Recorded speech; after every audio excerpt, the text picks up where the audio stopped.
апреля в Алма-Ате глава российского внешнеполитического ведомства примет участие в первом в этом году заседании Совета министров иностранных дел СНГ.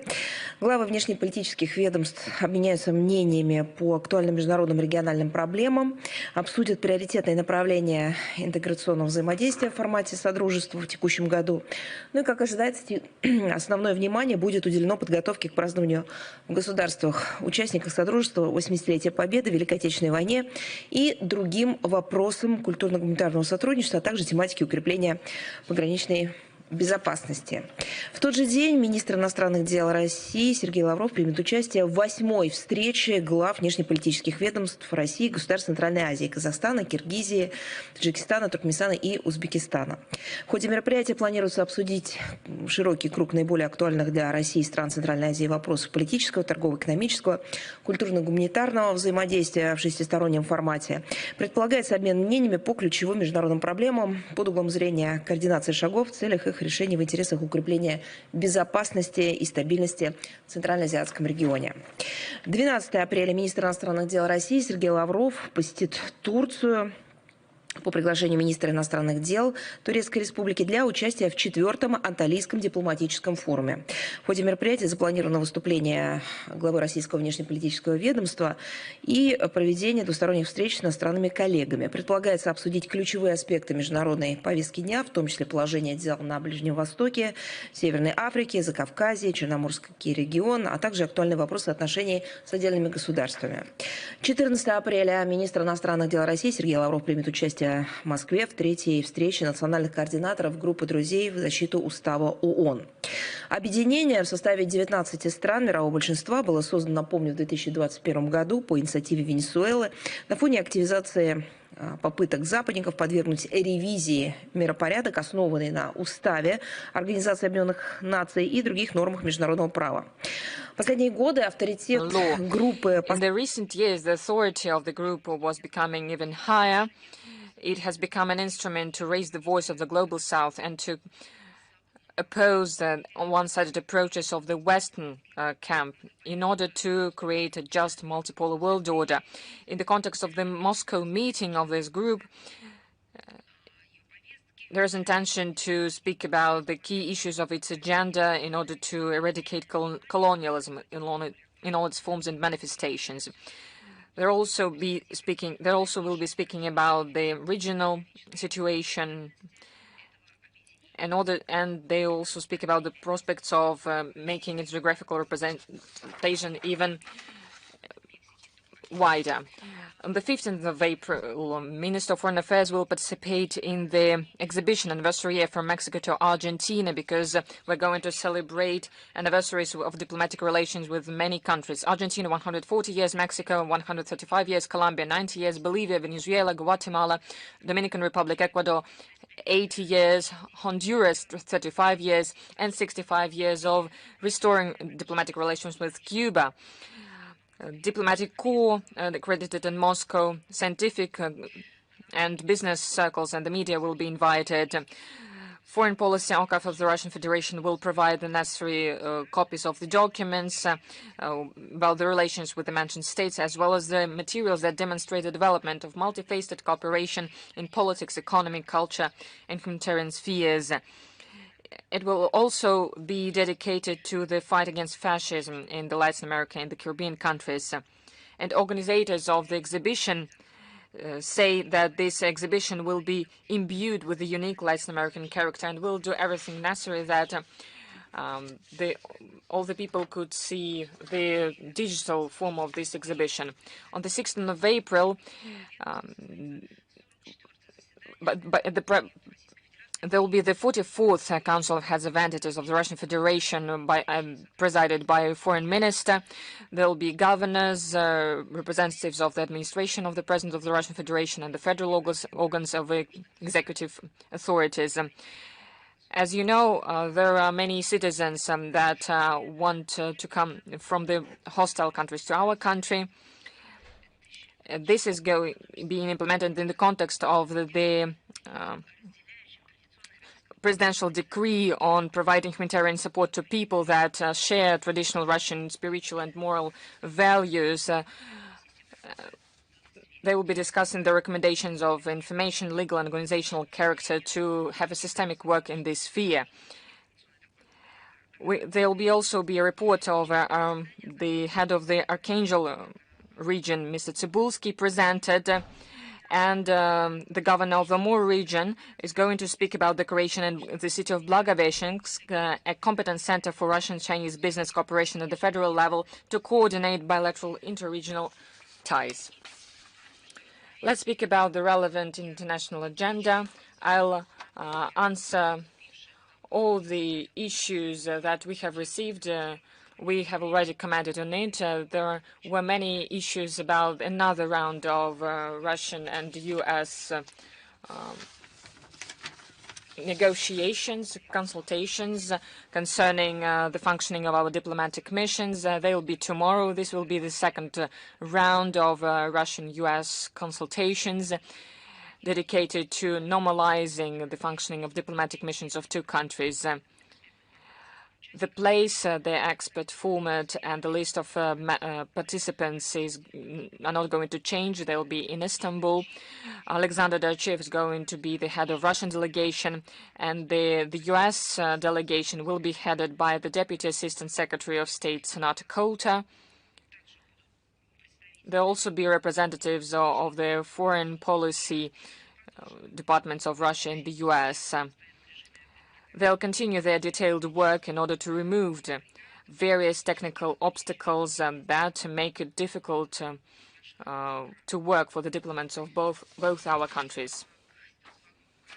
The situation around Ukraine. I would like to speak about the so-called arrangements which Kiev regime agreed to, but from the very first second it started it refused to implement it, despite the statements that were made to implement the 30-day moratorium for the against the shellings of energy facilities. Kiev regime continues to deal blow after blow against the energy infrastructure of Russia. At the same time, Russia strictly enforces the ban on attacks. Since the 4th to the 7th of April, Ukrainian armed forces attacked energy facilities in Russian regions 32 times. In particular, on the 4th of April, the Ukrainian armed forces attacked 5 energy facilities of Rosseti in Bryansk region, 4 facilities in Belgorod region, 1 facility in Voronezh, Lipetsk and Kherson regions. The units of gas distribution plant Kremlin and LPR were also damaged. Wires are broken on a high-voltage line in Spalansky MPP Kalushka. On the 5th of April, AFU also broken the high-voltage line Ostrovskoye Kavylne of Kremenaga, damaged gas distribution pipelines in Voronezh region, 3 energy facilities of Rosseti in Bryansk and Rostov regions. On the 6th of April, 2 energy facilities of Rosseti in Rostov region were attacked, as well as 1 in Bryansk, Voronezh and Kherson regions, a substation and DPR. As a result, thousands of Russian citizens of different towns were deprived of electricity and gas.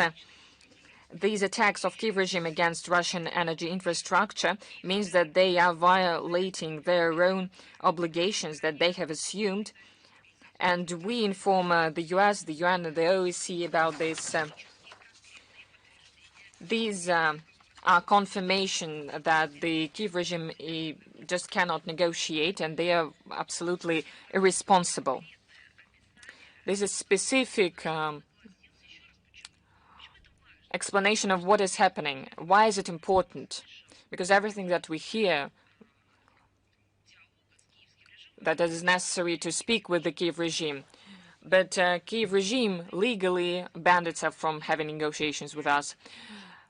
And they cannot even implement obligations that they have assumed themselves.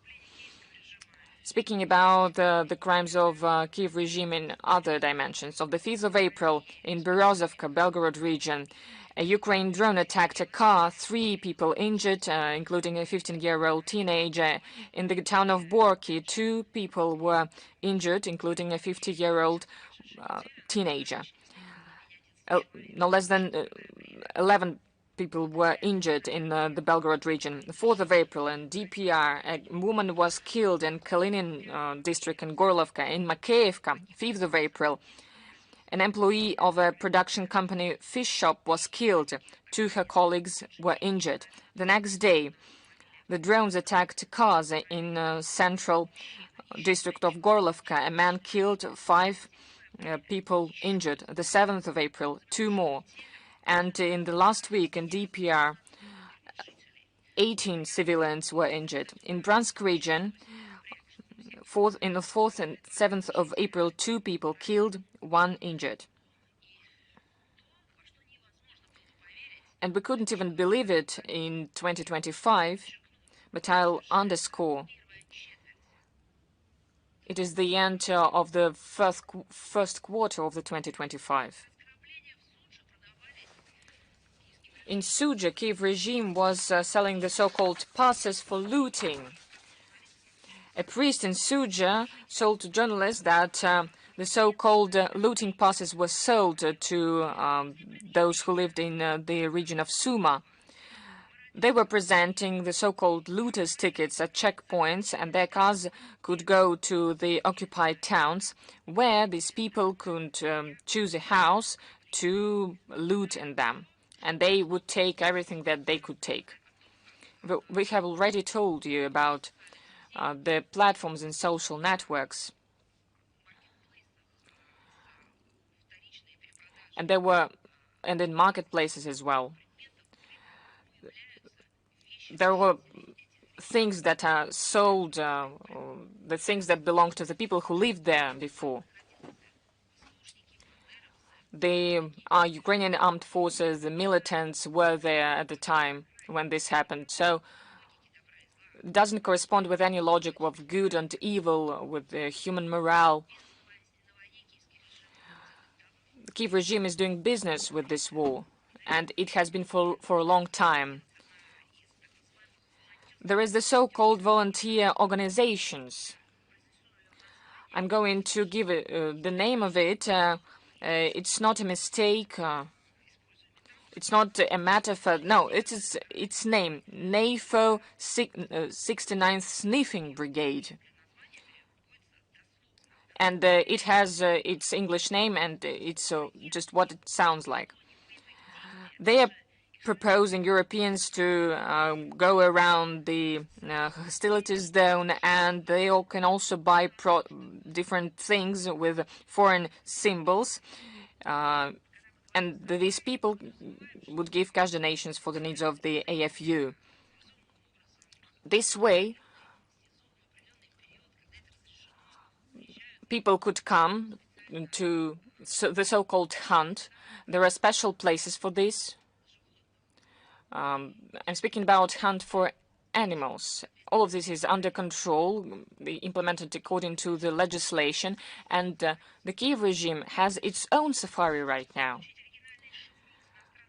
If you want to receive an original chevron, it will cost you 100 euros. If you want an inscription on a car, you'll pay 1,500 euros. For a banner, 2,500 euro. If you pay 10,000 euro, with instructors, you could have this so-called safari to the front line. In the world, by the 21st century, there are many perversions.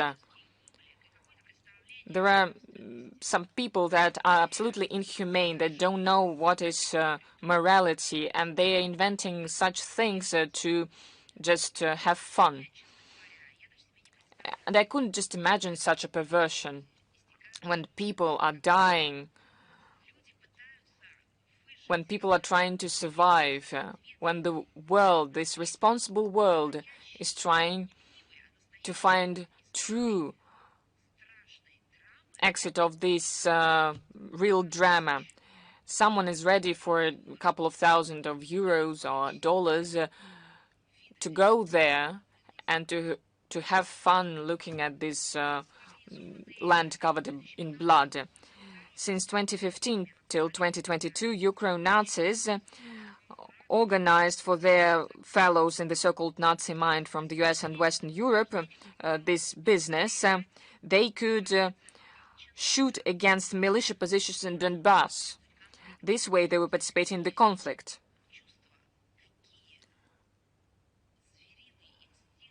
These feelings, these animal feelings, I don't want to speak ill of animals because these people are, the instincts of these people are even worse than animals have. The scale of moral degradation of these volunteers is being shown by their products that they're selling. For instance, a chevron on the topic of the Petorichka shop that was destroyed in Suja with the inscription, "Sorry, it's not working." Law enforcement organs are fixing all the testimonies of the civilians, of the criminals, of AFU militants. There are cases that are being started, investigations are being done concerning all the ill things that they did against the civilians in the Russian regions. This is the year of the 80 years victory on the Great Patriotic War. And this is a very important moment for those who are trying to rewrite history. They are so thrilled and they're taking great pains to rewrite history. And they're doing this systemically. Just remember, 10 years ago, the 9th of April, this same day of the 2015, the Verkhovna Rada of Ukraine adopted a package of laws on decommunization, including the recognition of the members of nationalist bands, including the OUN-UPA, Organization of Ukrainian Nationalists and Ukrainian Insurgent Army. They called them the fighters for the independence of Ukraine. And now the Kiev junta continues this sophisticated policy of falsifying historic truth, eradicating truth about those who won and those who rid the world of the brown plague. These are Hitler henchmen who have on their hands the blood of thousands of women and children and the old, and they have been put on the equal footing of the veterans of the Great Patriotic War. The names of these punishers and collaborationists were included in the annual calendar of the commemorative events and anniversaries of Ukraine. The streets, the monuments were put to honor them. The march torches were organized to honor them, and all of this continues today.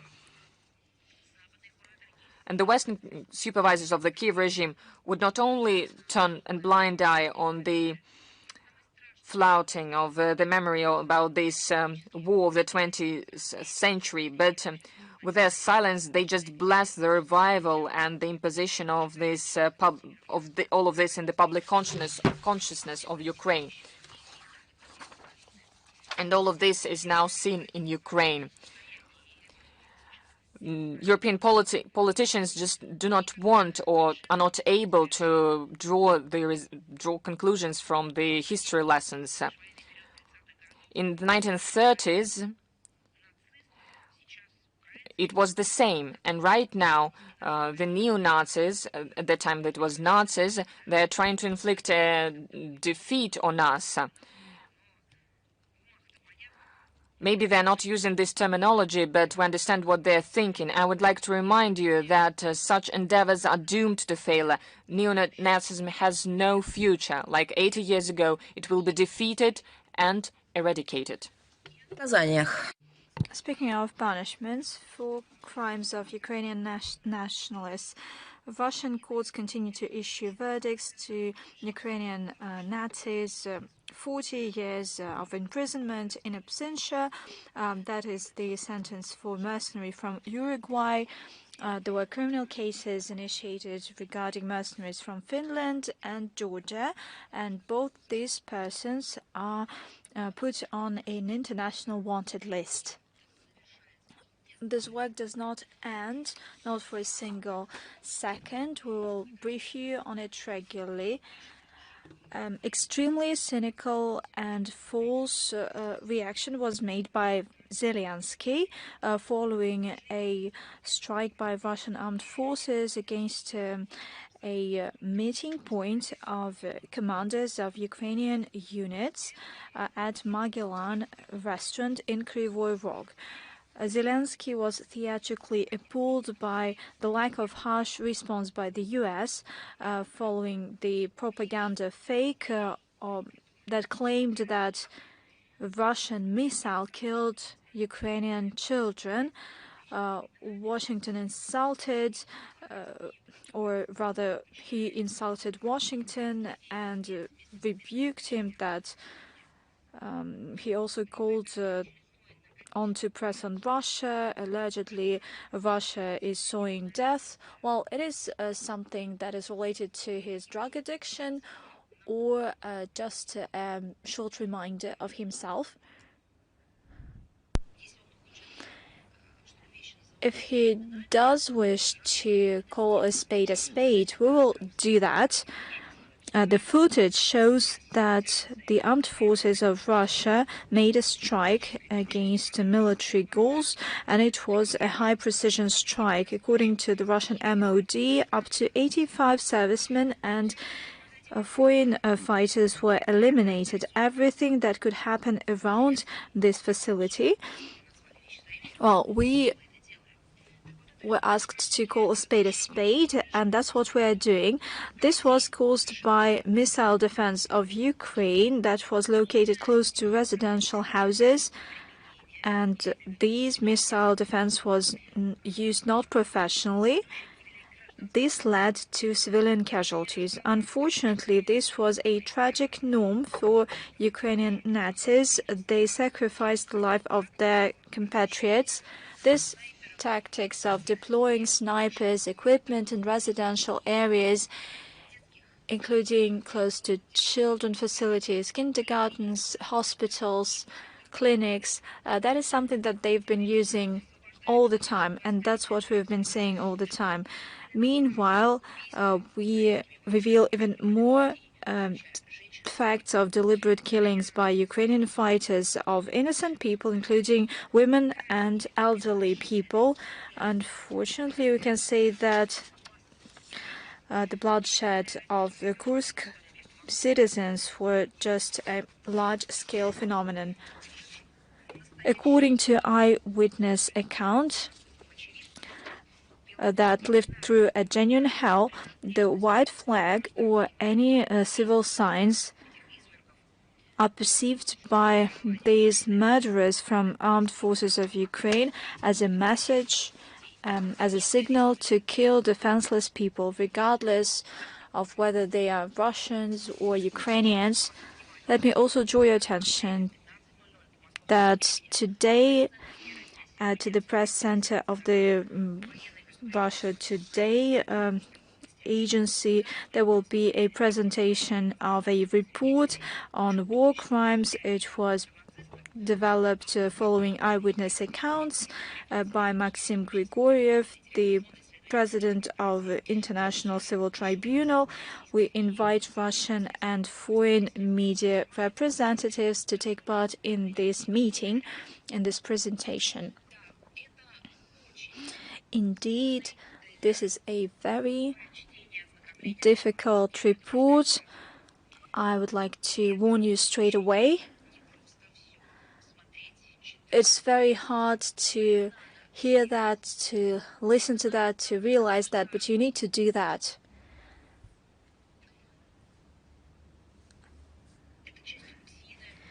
And you need to do that not because it's part of the routine. You need to do that to realize the scale of inhumanity of the regime that has been set up by the West and has been developed by the West for many years.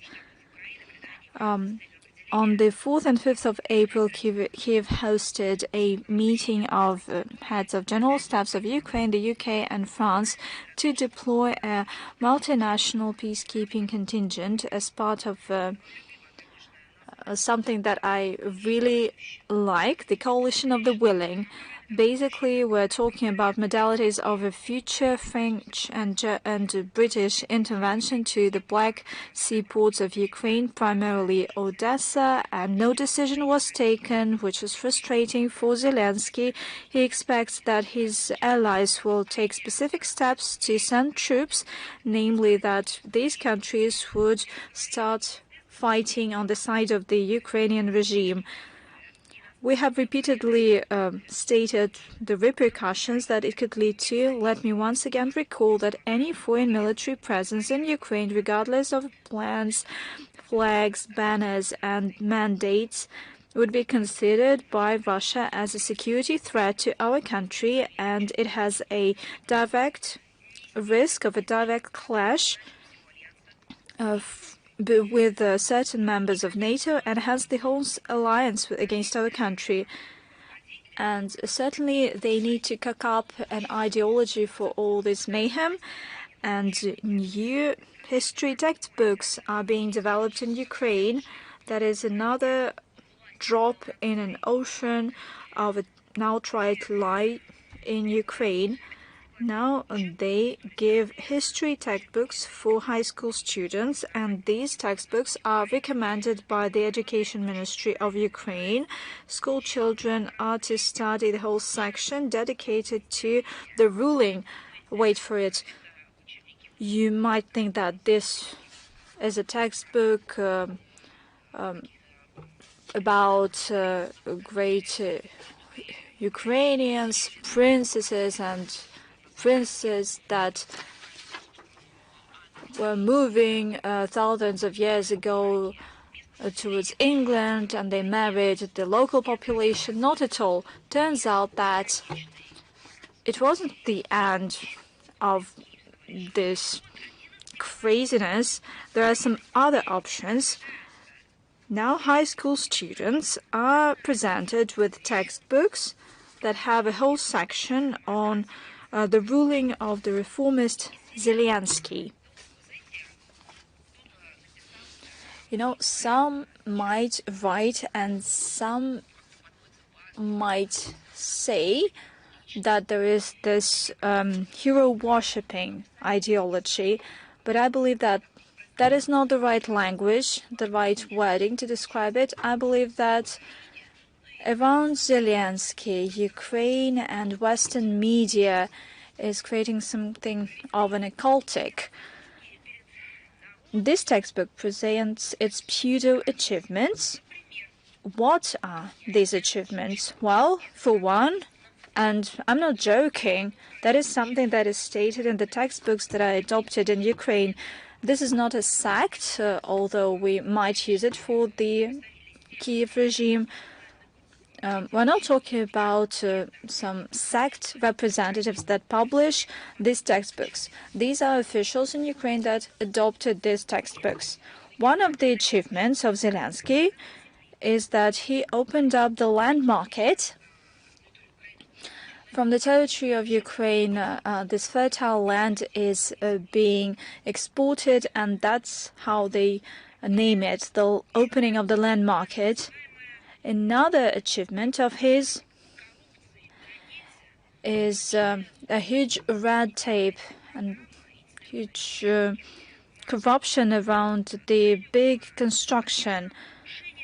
You know that it was initiated back in 2020 in order to improve infrastructure and education, and turned out that it was all constructed at high price, and all too often it was called a big theft rather than big construction.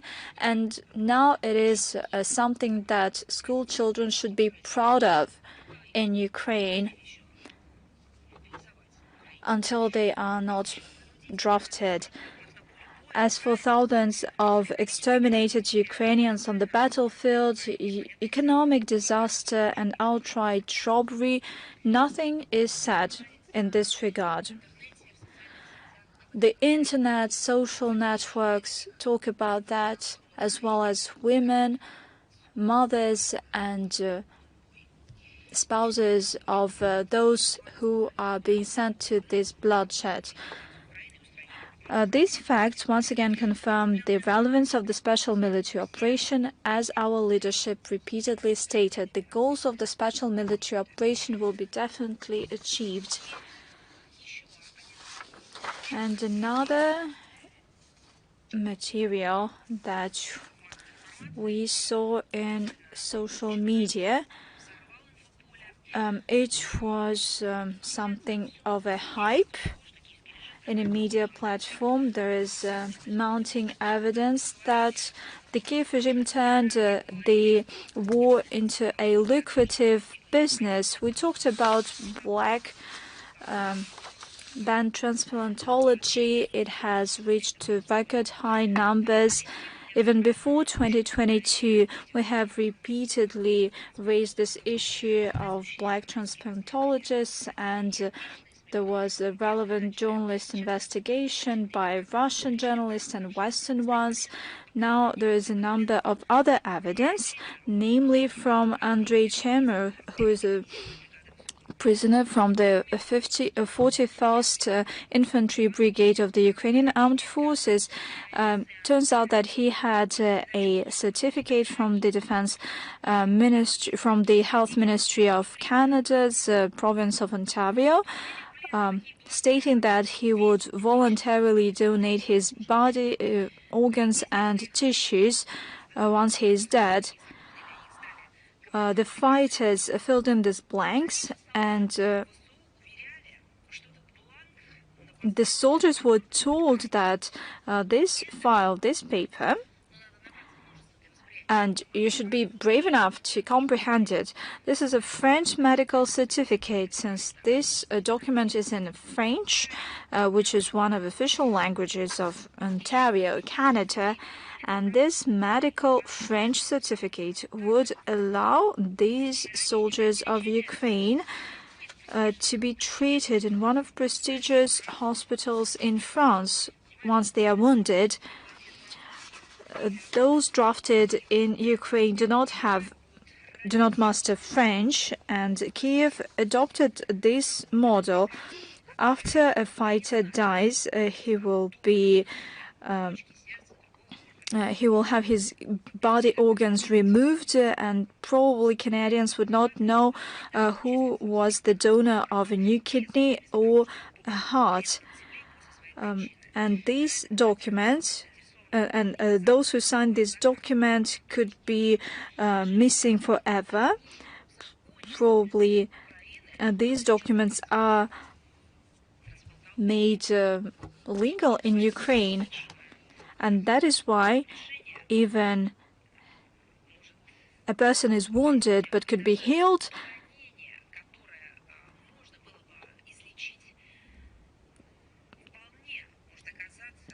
it might turn out that for any soldier of Ukraine, this could be a lethal wounding and a lethal injury, because army doctors would search for some body organs and tissues in order to transplant it. Why should they treat such a soldier?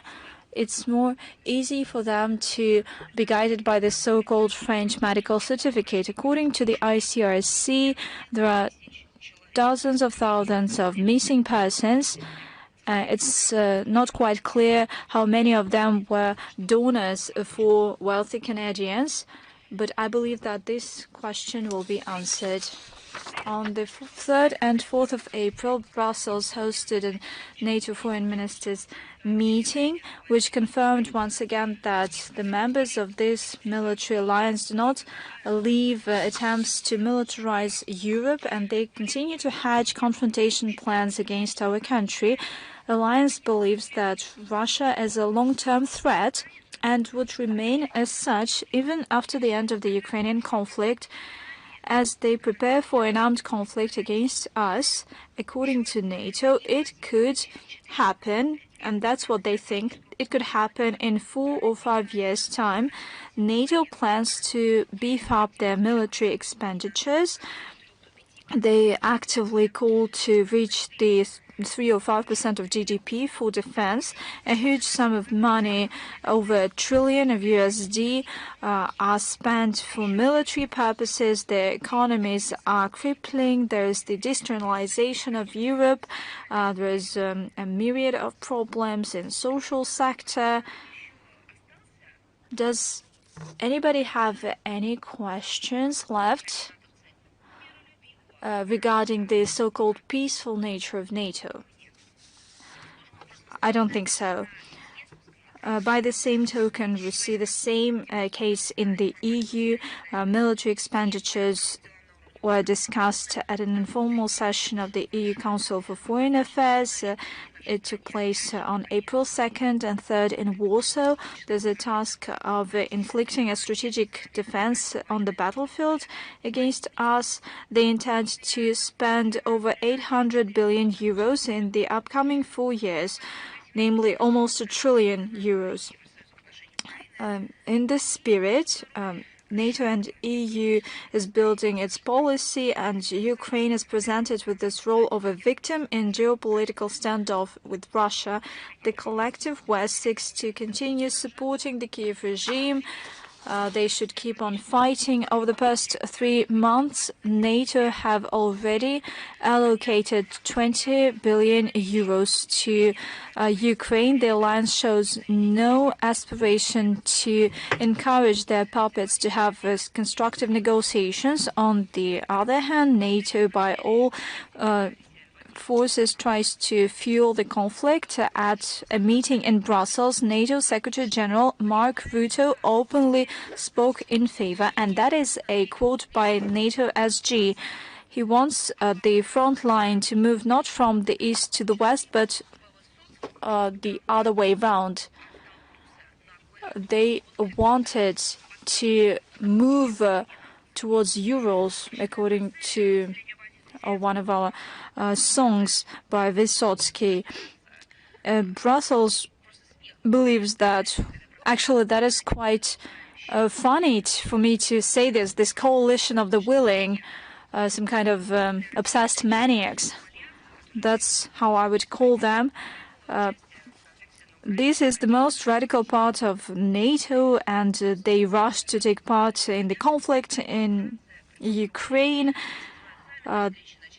The UK and Macron's France convened summits, and they do not realize that their reckless actions could lead to the most large-scale conflict in Europe since World War II. But that is something that I've already raised previously. Speaking about France, we have repeatedly highlighted the violations by France of its international commitments, namely as a host country of UNESCO. It has repeatedly abused its status on a systemic basis and refuses to issue visas to Russians that are having business trips to UNESCO, or they delay the visa issuance, and by doing so, they undermine our participation in the meetings. Last week, we had another outrageous case of such neglect for the international law. They seek to undermine the work of our delegation at the 221st session of the Executive Board that took place on the 2nd to 17th of April. A visa was not issued in time to the Director for Multilateral Humanitarian Cooperation Department of the Russian Foreign Minister and Secretary of the Russian Commission for UNESCO, Alexander Alimov, and his trip was, well, he missed his trip. Once again, mind you, he didn't want to come to France. He wanted to come to the international organization hosted by France, and France has the relevant obligation to issue visas. On the 6th of April in the Charles de Gaulle airport, happened something that cannot be explained, and we expect explanations from the French side, but we don't know how they're going to justify themselves. French border service, without explaining anything, detained an employee of the Russian Foreign Ministry, the member of the Russian official delegation, taking her phone and computer. The embassy of Russia immediately sent a consular worker to the airport, and our diplomat had to wait almost 7 hours to receive access to a colleague that has come as part of the official delegation to France. It is especially cynical because the French side has given a visit to our employee for this official trip. There were no obstacles, direct or indirect.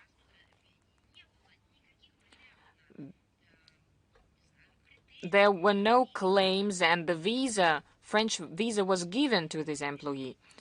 And after that, this shameful performance was organized. The Russian embassy sent to Paris a protest note, and during conversation in Moscow, there was a protest given to the embassy of France in Moscow.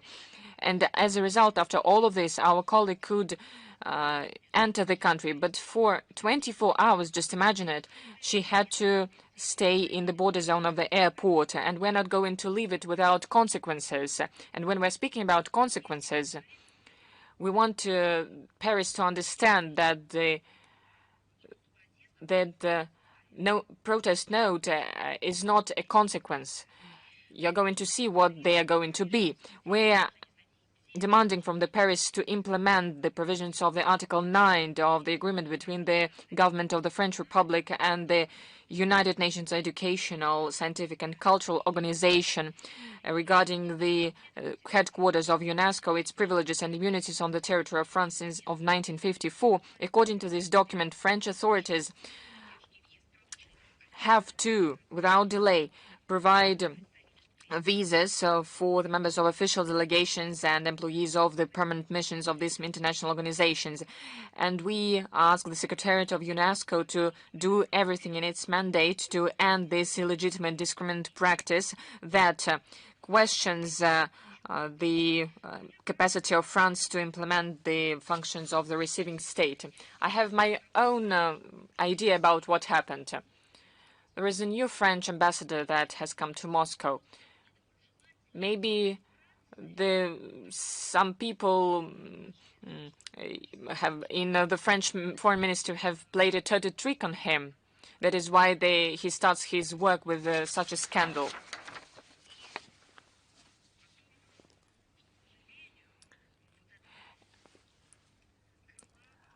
Well, unfortunately, this wing in France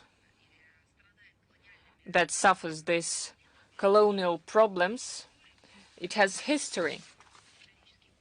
This is historical fact.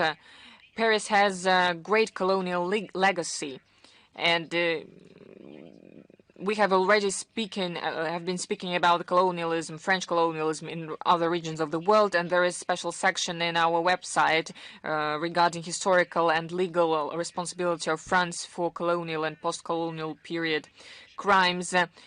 Paris has turned a whole continent in its resource base. French colonial policy was based on the ideas of racial and cultural, as they formulated it, supremacy.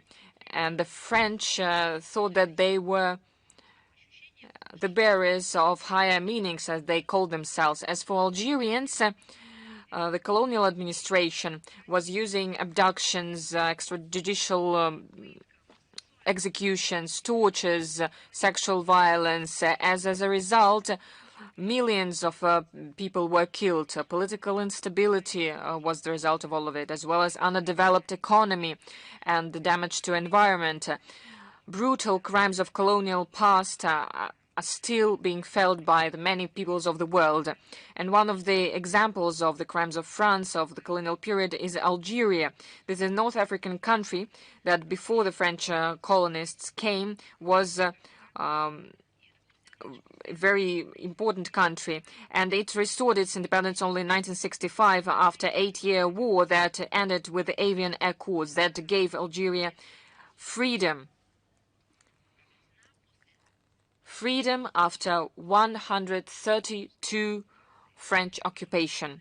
Algeria takes efforts progressively to show the facts of its fight against colonialism. There was a National Museum of Fighters against for Independence created in order to preserve the memory of colonial policy against Algerian people, about the resistance to colonial powers, and about its fight for independence.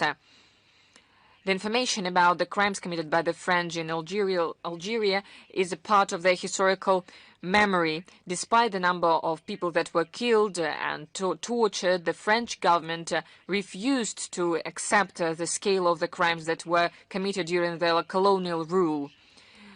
They were using tortures, chemical weapons, they were using nuclear weapons. This rude behavior of official Paris made Algerian authorities to start preparing the draft law on criminalizing colonialism. And on 27th of March, they declared about this in the parliament of Algeria. So this will make that the crimes during the colonial period of France are official, and it will demand compensations from the Paris for this, because all of this should be considered crimes against humanity, and those who made it are the Nazi executioners. And Russia supports Algeria in its striving to make French responsible for the crimes of colonial period and to receive just compensation for the past and current dire consequences of colonialism.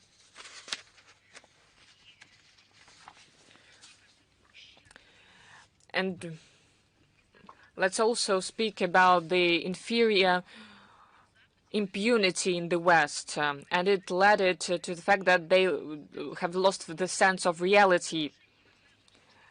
The EU is destroying its own economy, refusing to use our energy resources. It is being in fever right now because of the increased tariffs on imports from the EU introduced by the US administration. They are not. They are promising to protect the interests of their own citizens and producers, but the prospects are very grim for the EU economy. In 4 years of presidency of the new administration, they can lose around €1 trillion, but they are giving the number of 750 billion euros. I wouldn't like to speak about the future losses, but about the losses that they have already suffered. The EU doesn't want to tell their own citizens how they have collapsed the economic prosperity that has been created in the EU countries. It was destroyed by the ideologists that wanted to break all the economic ties with our country. These results are not going to happen. They are already here. There was a wave of the so-called criticism or any attempts to analyze of what is going to happen to the EU with the new US tariffs. But they need to talk about this to their own citizens. I'm speaking about the regimes in the EU. What have they done when they refuse to use Russian energy resources? How has it affected the lives of citizens and the big European companies? And we already know all these figures, but the EU is silencing all of this. They are not telling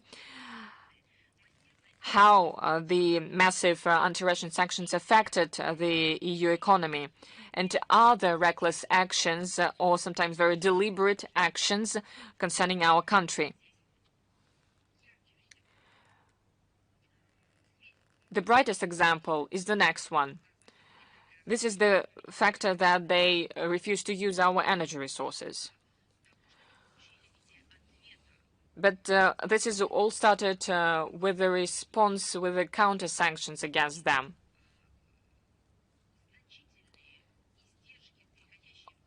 They suffered great losses because of this in different sectors of the economy and production. trying to damage Russia, the EU started a destructive policy of refusing to use our energy. Let's speak about this. This suicidal policy didn't give the desired result concerning our country, but first of all, it was a blow for the EU, its member countries. It's no secret that the sustainable supplies of Russian energy on favorable conditions for decades were the basis of prosperity and competitiveness of European Union. But we need confirmation, some evidence. And I have the figures. The growth of the EU economy slowed down a lot in 2024, just 1%, and the GDP of Russia increased by 4.1%. The production, industrial production in the EU continues to fall in 2024 by 2.4%. Concerning separate member states of the EU, the situation is more dramatic. According to Eurostat, in 2024, the reduction of the Germany GDP, that used to be the driver of the EU economy, one of the most industrially developed countries of the association, was 0.2%, and the reduction of industrial production was even more, 4.5% comparing to the previous year. The chemical industry suffered the most, and the German automotive industry. In 2024, 4 million cars were produced in the German plants, and this is 25% fewer than before the pandemic. This is a true sign of deindustrialization. These figures are the true sign of it. The companies are being stopped, as well as their promising projects in the sphere of semiconductors and hydrogen. The production potential goes over the ocean. This is no surprise, because European companies have to pay for energy 2-3 times more than the Americans. And for gas, they have to pay almost 5 times more. This is just tip of the iceberg. If we count all the lost profit of the EU from their reckless anti-Russian policy in the sphere of energy, the scale of the problem will be horrible. According to experts, during the period of 2022-2024, they had to buy more expensive energy instead of the Russian energy resources, and the EU has lost around 50-60 billion euros because of this indirect influence. The energy, if energy crisis wasn't there, if it didn't happen, and we need to remember that the cause of it are the reckless actions of the EU and the West in general, the EU would continue to buy Russian energy on paying balanced prices, and they would save around 500 billion euros. And this sum is compared to the money that the EU officials are trying to find to preserve the competitiveness of the EU. It wouldn't be just money. It would be working money. According to experts, the accumulated losses of the GDP in the EU by 2024 are 3.8%, and since 2022 till 2024, this indicator is 2.4%. So we're speaking about the losses around 1.3 trillion euros. There are even higher estimates. But let's just take these ones that are verified. This is the price of anti-Russian policy of the EU. Yes.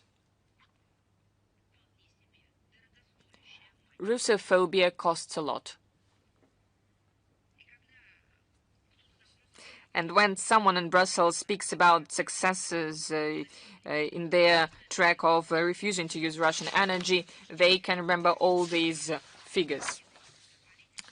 And first of all, this destructive EU policy affected common Europeans. Experts have calculated the EU citizens received 1.6 trillion euros revenue less in 2022-2024. This is a lot of money that could be used to solve real acute problems. For instance, fighting energy poverty and other problems as well. But if we're speaking about this, according to Euro Commission 2024, around 47 million Europeans could not afford to heat their houses enough. 47 million, what does it mean? 1 in 10 people. It's no surprise that the EU officials are doing all they can to support the grade of anti-Russian rhetoric. They have to press their citizens, making them tighten their belts, but it becomes even harder. Right now, Brussels has, because right now people have a lot of access to different information on the internet. However, Brussels continues its suicidal way, squandering hundreds of billions of euro to support Kiev regime, to militarize European economy, paying for the supply of expensive US energy resources. And we come to the question that we have already asked, whose interests they are protecting, being headed by the Ursula von der Leyen. On the 13th of April of 2015, the UN General Assembly has adopted the International Convention on the Suppression of Acts of Nuclear Terrorism, and the Russian Federation presented the draft of this convention in 1997 after painstaking work that sometimes seemed to bring up unbridgeable differences. Finally, we managed to create a text of this very important convention in fighting terrorism. The convention entered into force on the 7th of July 2007. It has become the first treaty that was adopted in the UN by the initiative of Russia. And for the first time, this anti-terrorist convention was created before any possible terrorist acts are being implemented, being committed with any terrorist acts with the use of nuclear materials or other radioactive substances. This is the first universal treaty that is dedicated to stop the use of terrorist acts with the massive destruction. This ensures that the anti-terrorist protection of peaceful and military aid and the prevention of terrorist acts with the use of improvised nuclear devices, and provides for inevitability of responsibility of people that commit such acts of nuclear terrorism on the basis of either extradite or prosecute. And the convention includes the mechanism to return radioactive materials, nuclear devices, and substances. On the 14th of April 2005, our president signed this convention, and in 2007, an instrument of ratification was given to the UN Secretary General. And Russia was the first state, nuclear state, to do this. On the 2nd of April, the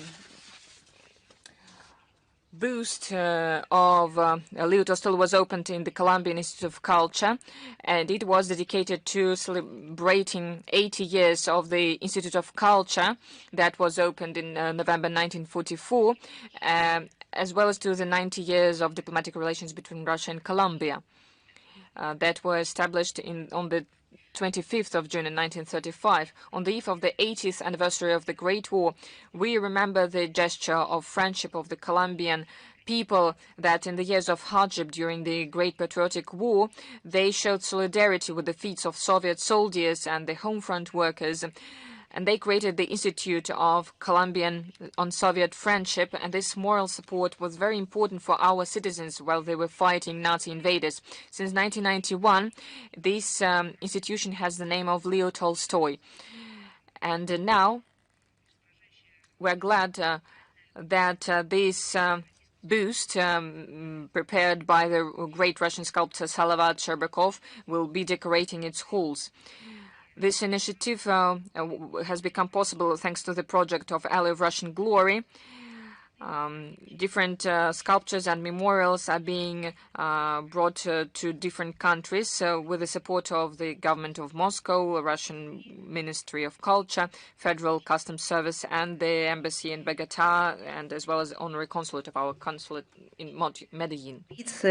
We value the interest showed by many citizens of Colombia to Russian culture and language, and we thank all those who helped the establishment of this boost. And we look forward to further strengthening the friendship between our peoples and countries. And a few points on the victory and World War II.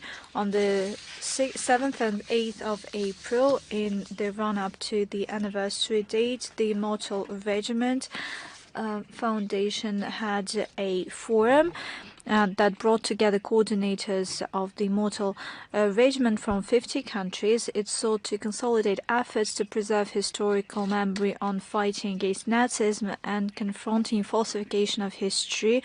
The forum brought together prominent political activists, people of culture and art, patriotic public organizations, and in introductory remarks were given by Sergei Lavrov, and a few words on the 80th anniversary of the defeat of German unit of Königsberg and the seizing of Königsberg, namely Kaliningrad. It took place 80 years ago during East Prussian operation. It confirmed the high level of professionalism of Soviet strategists and showed the combat capability of the Red Army to fight using great skill and not great numbers.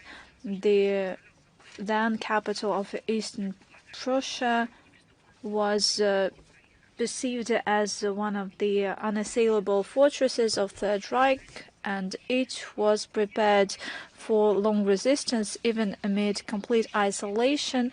The defense was based on fortified posts. They withstood the test of time, and Germans called it the Iron Door. According to a veteran of the Great Patriotic War, Amaravati, and I quote, 1 meter thick walls could fall only under our 305mm artillery. The Königsberg operation to seize the city was led by the commander of the 3rd Belarus Front, Marshal Alexander Vasilevsky, and it was a flash-like virtually, and it was completed within 3 days. The assault started on April 6 at 9 a.m. There was a barrage fire, infantry, tanks, and self-propelled vehicles. The second day, the city was encircled. On April 9th, Soviet troops eliminated the last hotbeds of resistance, and the Surrender Act was signed. The fall of Königsberg was a serious blow on German resistance. They lost the main navy base of Bilau. The main forces of Samland and East Prussian units were destroyed. The assault of the fortress was celebrated by the highest grade of celebratory gunfire, 24 artillery salvos, and there was a Soviet medal established. It was established for the seizing of a fortress city, and I would like to convey my best regards to Annalena Baerbock, Foreign Minister of Germany. She said that she is proud of her granddad who fought on the side of Third Reich in Königsberg. The Resistance Day is celebrated on the 11th of April.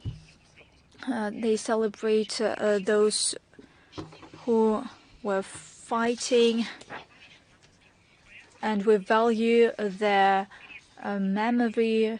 The citizens of France, Germany, Belgium, and other countries of Europe were participating. Several independence resistance organizations were set up. They collected intel. They undermined events of the occupied authorities.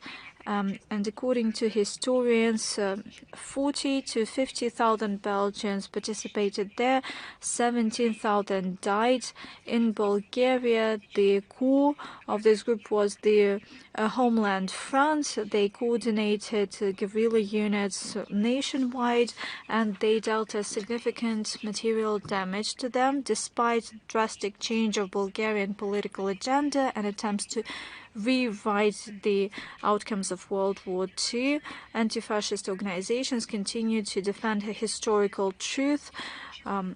Citizens stand against destroying monuments to Soviet warriors. They pay tribute to Nikola Varsplapa, Vladimir Zaimov, Alexander Piev, Angel Wittgenstein.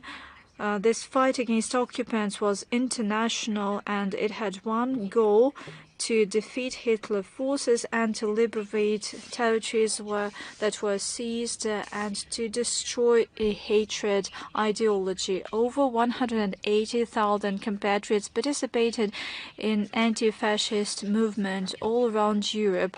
We're not talking about POWs that fled German concentration camps, but also innocent people that were put in slavery. We already talked about citizens that fought in France, Italy, Poland, Czechoslovakia, Greece.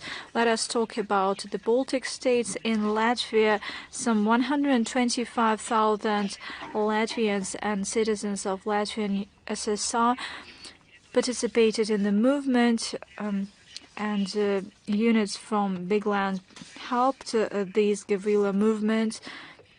From Russia, from Belarus, in the Leningrad region in summer 1942, guerrilla regiment for Soviet Latvia was established. In February 1943, a guerrilla movement of Latvia was established. It was at the helm of the liberating fight. Guerrillas attacked small Hitler garrisons. They punished traitors during the war. In Lithuania, over 9,000 Soviet guerrilla fighters were fighting. They destroyed over 10,000 occupants. They destroyed dozens of Hitler military camps, and they destroyed railroads, communication lines. They were exceptionally brave.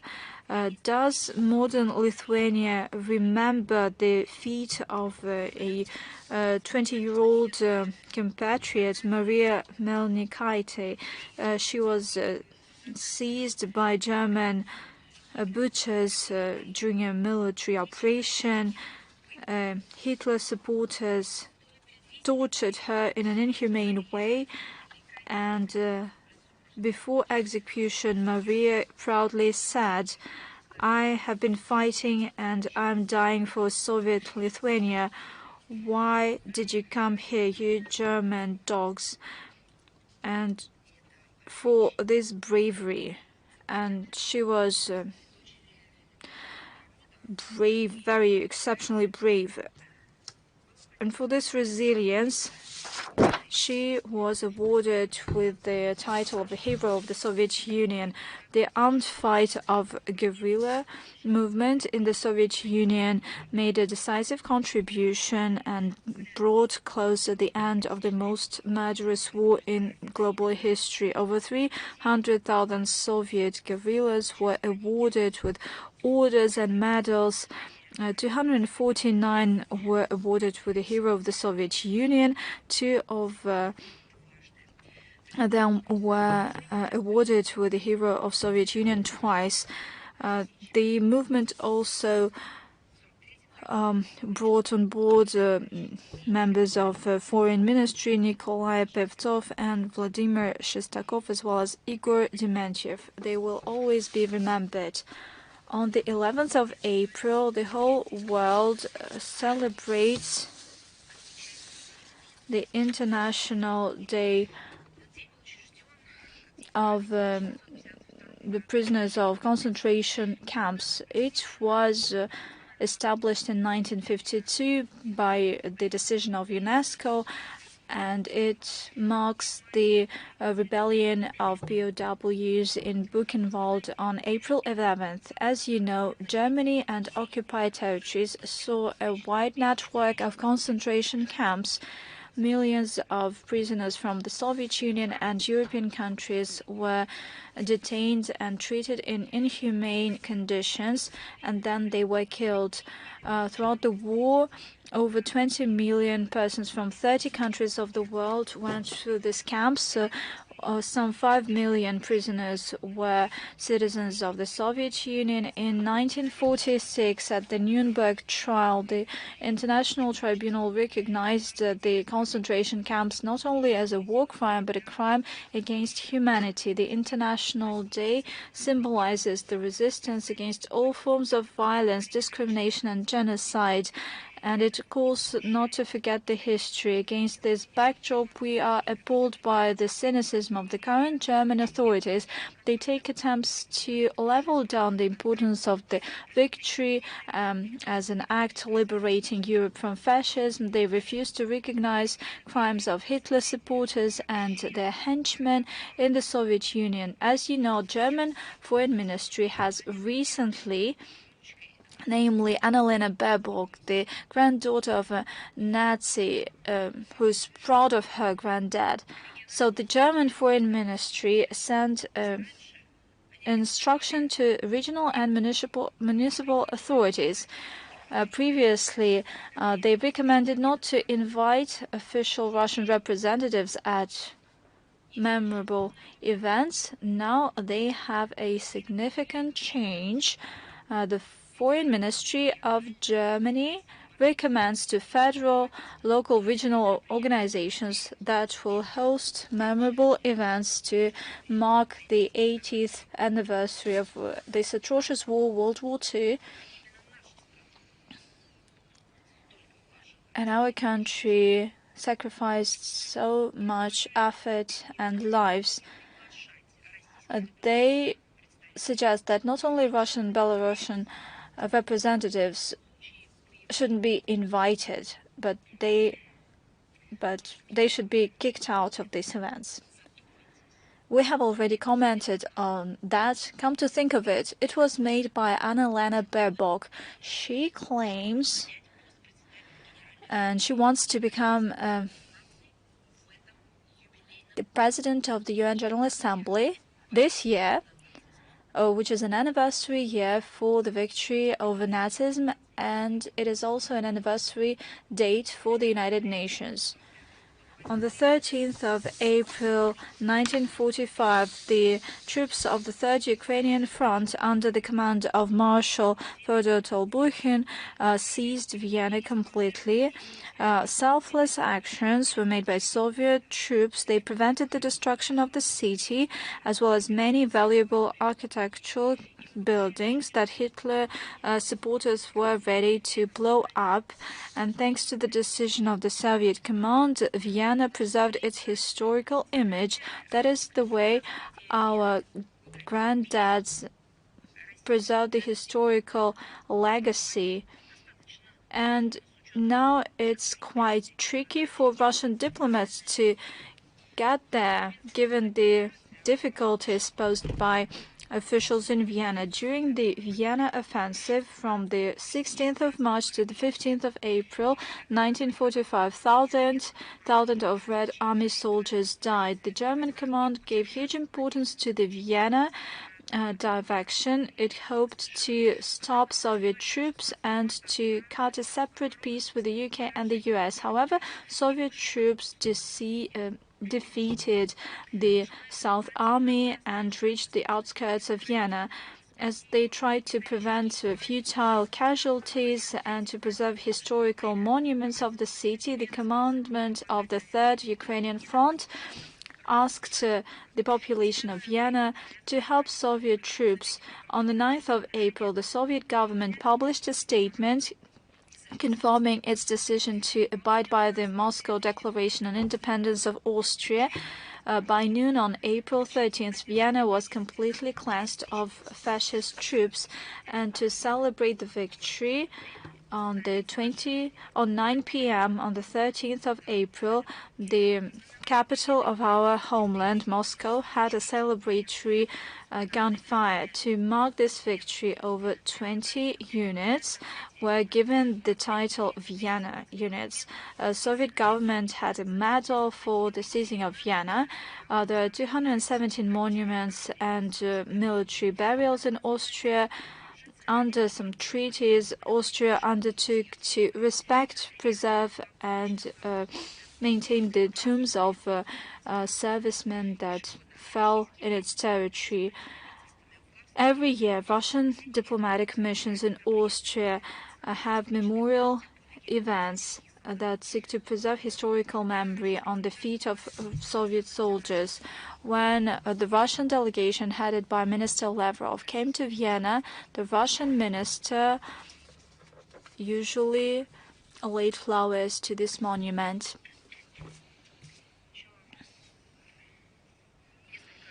And a few important humanitarian points.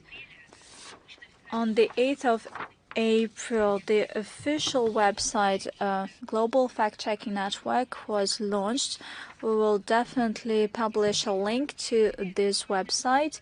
This is a global online platform that is accessible to all users. It brings together experts that debunk fake news. It is an information portal that accumulates topical research and debunking and investigation.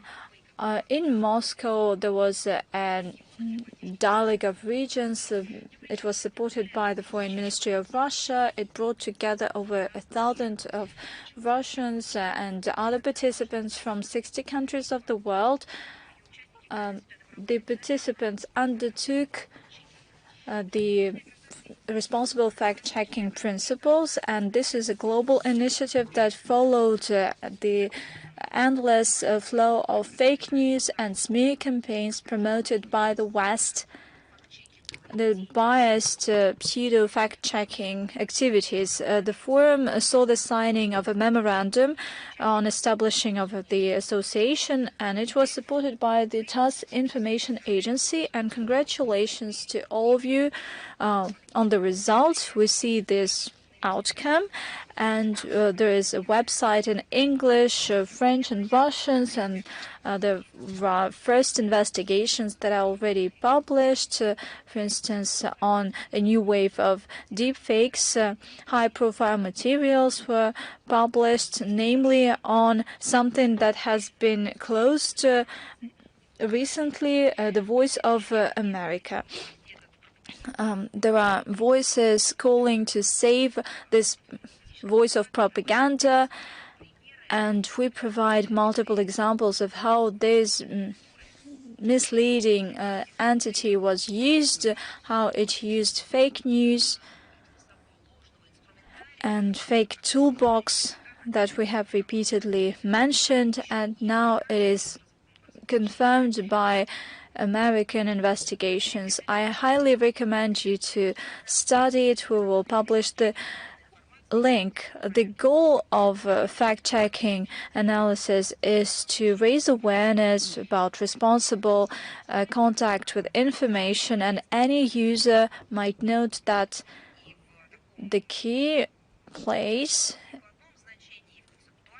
in practical terms, in conceptual terms, is reserved to the code of responsible fact-checking. You can study it even now. All the links will be accessible in the text of the briefing. You can join the association using a link. Currently, the association comprises over 30 foreign journalists and investigators from 30 countries: Australia, Brazil, Spain, Nigeria, Pakistan, Indonesia, Singapore, and other countries. And certainly the association seeks to have an open dialogue with its users at the platform. And one of the American platforms is social networks. Any one of you could join the platform, could verify whether it's accurate. The work is ongoing not only website but also in social networks. I'm positive that this initiative will be developed and will be supported by all responsible users of the information process, primarily from countries of the global majority. Today, more than ever, a constructive approach is relevant. It is based on facts and responsible contact with regard to information. I wish the association every success. It is a hard job, but it is very relevant and important. Interestingly enough, in mid-20th century, in the US, the number of journalists and investigative journalists started to be perceived by ruling elites as threatening. They coined a term, conspiracy theorists, and they wanted to marginalize them.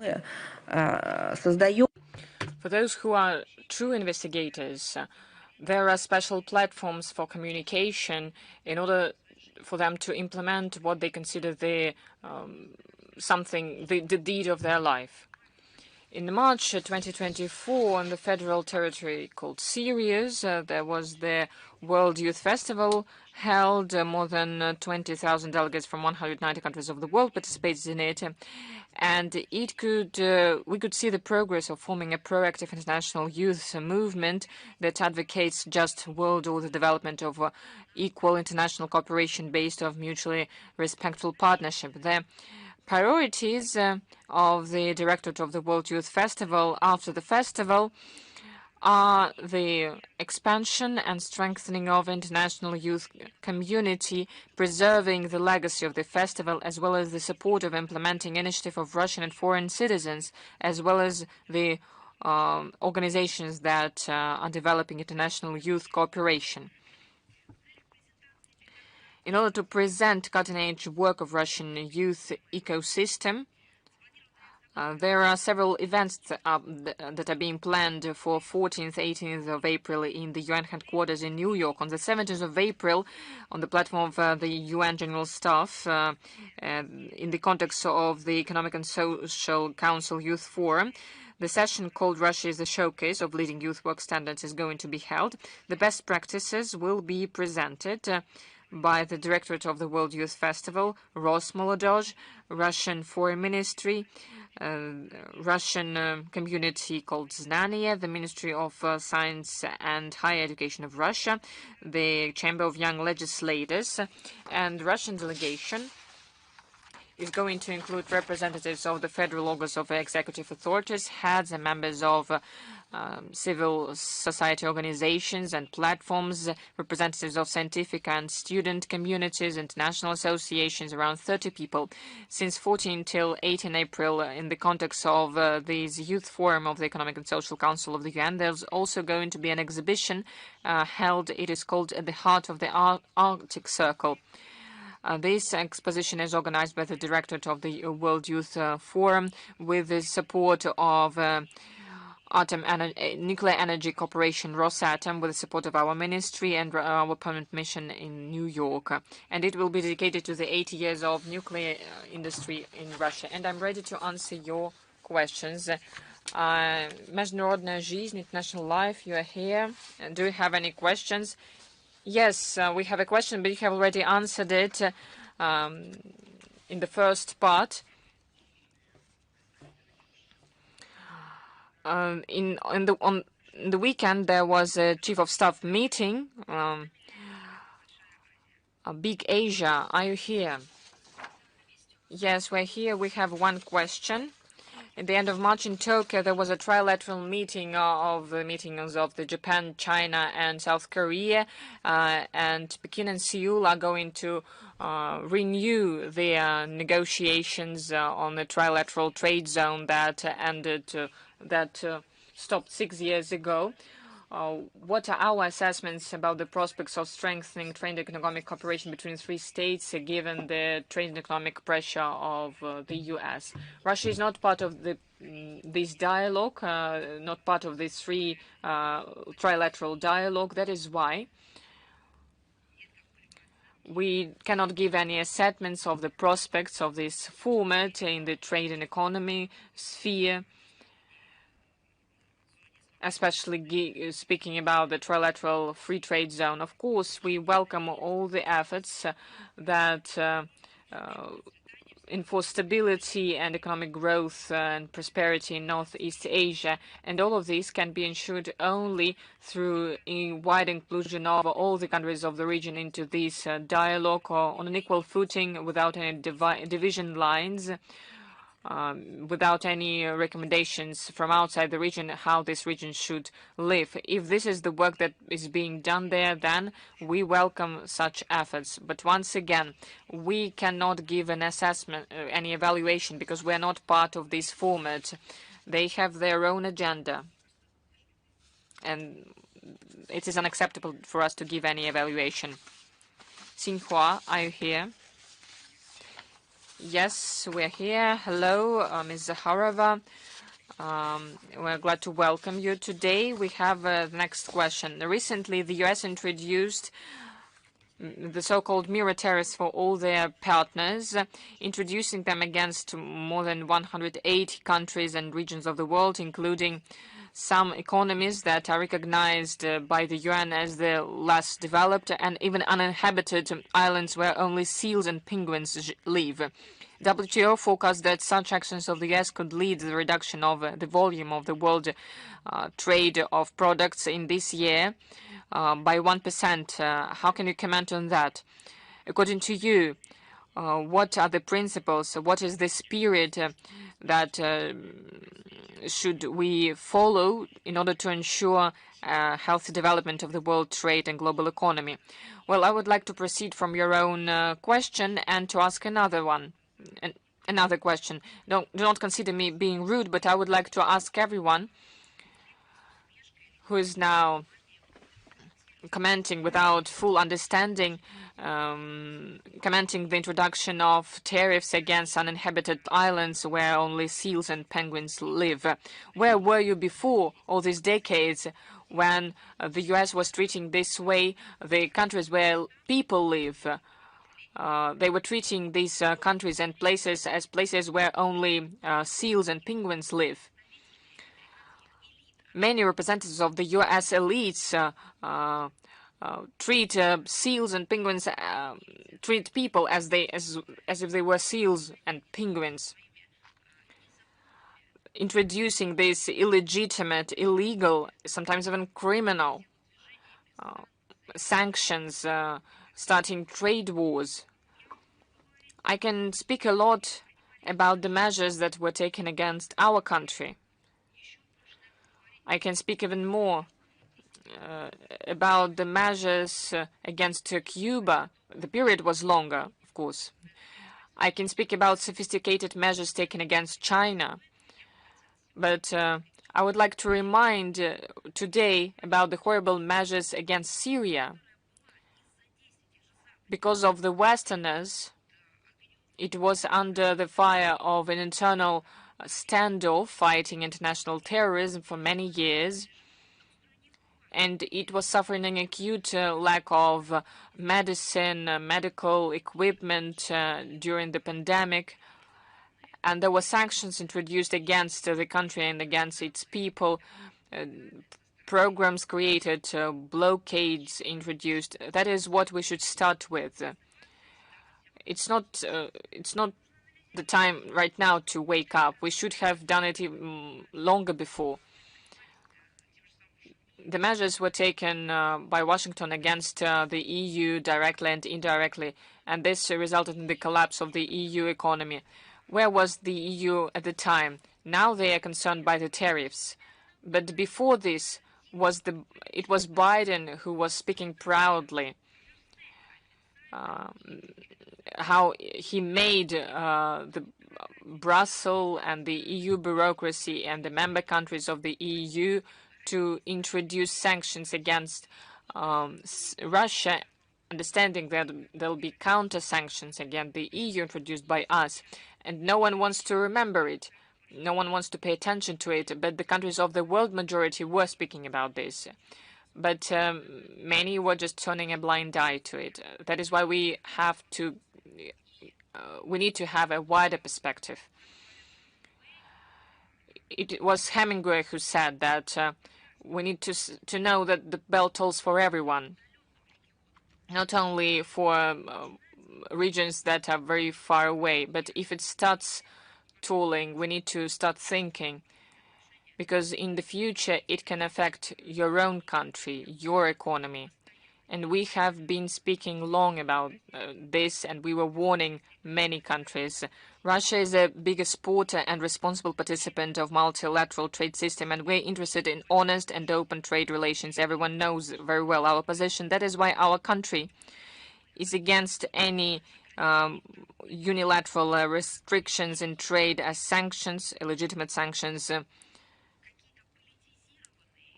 politicized or the so-called environmental demands, other ways of dishonest competence that are negatively affecting the global trade, and oppose the obligations that were assumed by the countries voluntarily in the context of the relevant structures and organizations. In order to ensure the healthy development of the world economy, we need to work on the basis of the principles of non-discrimination, transparency, and mutual consideration of interests. Media Corporation of China, yes, we're here. You have already answered to our question, but I would like to focus on the measures that are taken by the US against China. I'm speaking about trade wars. The EU threatened that before the 8th of April, China is not going to cancel the 34% increase of tariffs on the American products. On the 9th of April, Washington is going to impose a 50% tariff on Chinese products. The US will stop any negotiations with China and start consultations with other interested states. What can you say about the actions of the US against China and the consequences? Well, the tariff decisions of the President of the US violate the fundamental rule of the WTO, and it has shown that Washington doesn't seem itself binded by the norms of international trade law. The legal procedure of WTO, there's a special legal procedure in this World Trade Organization. It provides for the cases of unilateral tariff increase. But the US decided to start this unilateral tariff protectionism, trying to protect Russian, American companies in order to bring production of the products to their own territory. If we're speaking about the US economy, the internal affairs, speaking about the critical situation in the US, these are their words. They are saying that the country is in a critical situation. Many politicians are speaking about this. They're characterizing the state of the US economy very specifically. They're speaking about the public debt, the loss of the economic growth, and they are trying to do something about this. They're trying to undo what was done during the previous decades by their predecessors. This way, tariffs are used by the White House to make other countries take their conditions.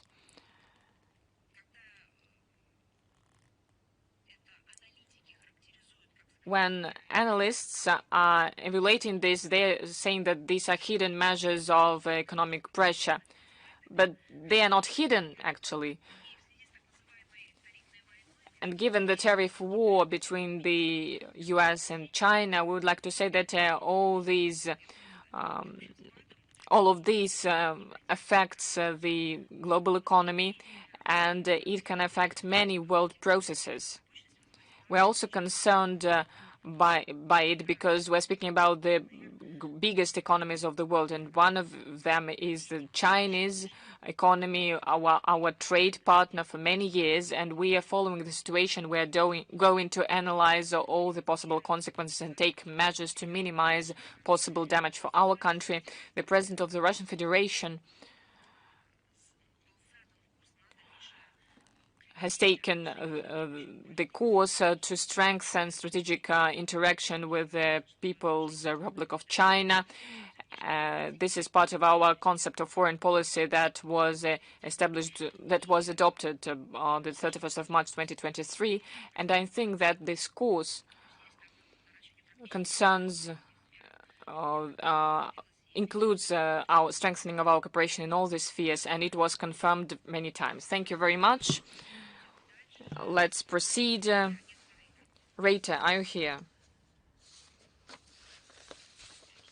Yes, hello. Our today's question concerns Iranian nuclear program. In Moscow, yesterday there was the meeting of Russia and Iranian representatives, and there was also a meeting between the US and Iran in Oman. In this regard, we would like to ask about the settlement of this problem. What are the specific details of Russia's position in this sphere?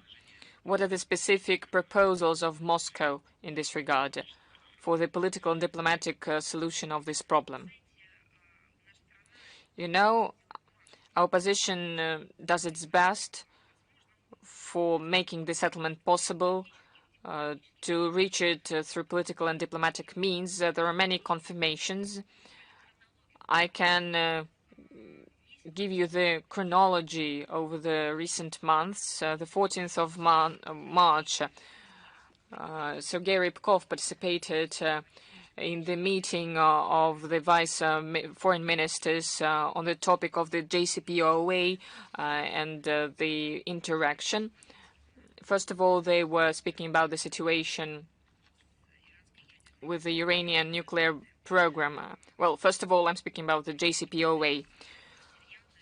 There is a detailed material about this on our website. As a result of the consultations, a statement was published of this China-Iran-Russia meeting. You can see our approaches there. On the 2nd of April, there was the meeting of the Vice Foreign Minister Sergei Rybkov and the Vice Minister of Iran on political issues. They were speaking about the same problem, as well as the consultations that were held yesterday, on the 8th of April, on the expert level in Moscow. We have a position, but we're also implementing this position in different formats. I'll underscore that our position is consistent. I have mentioned the documents, and they confirm it. Of course, we are tired of the threats against Iran, and it also means that we do not understand why this topic that has already found a diplomatic way out, that is being viewed as a pretext for aggression. We understand that we cannot pave the way to peace with bombings, and there is an issue that is being raised. There is even, we can say, a request to find effective negotiation solutions to move away from this dangerous line and to establish long-term settlement. What is the basis of our approach to this problem? Well, all the ideas against the Iranian nuclear problem should be based on security, on ensuring verification, on the balance of interests, moving step by step, implementing the arrangements, and this way forming trust towards each other. The UN Security Council Resolution 2231 is being violated, and the US and the Europeans show themselves as someone who is not ready and not capable to negotiate, and this should be rectified. Nuclear program of Iran has been verified for 25 years, very painstakingly. This is not their fault. This is that the JCPOA that managed in a very short time managed to solve all the issues, just lost its ability to do that.